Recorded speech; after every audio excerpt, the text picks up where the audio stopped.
Најдобар начин да добиете повеќе енергија од храната е да избирате квалитетна, непреработена храна. Наместо обемни оброци кои го оптоваруваат варењето, подобро е да се јаде неколку помали оброци во текот на денот и да се прошетате кратко по јадењето. Тоа му помага на телото да ја задржи енергијата и да го избегне чувството на тежина и тромост. Храната што обезбедува долготрајна енергија вклучува овошје, зеленчук, јаткасти плодови, цели зрна и сложени јаглехидрати. Водата, иако нема калории, игра клучна улога во енергетските процеси. Бананите, на пример, се одличен природен извор на енергија и според истражувања, можат да бидат подеднакво ефективни како спортските пијалоци. Избегнувајте премногу кофеин и преработена храна, тие можат да доведат до пат на енергијата, главоболки и замор.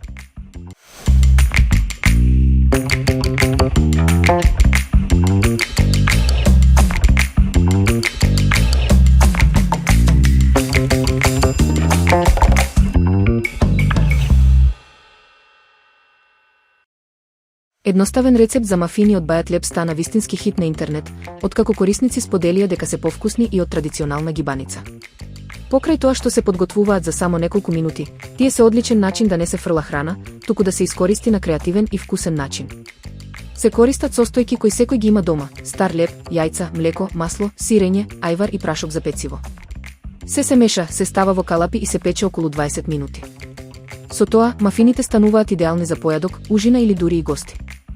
Рецептот е пример за тоа како од обични состојки може да се направи нешто вкусно и корисно.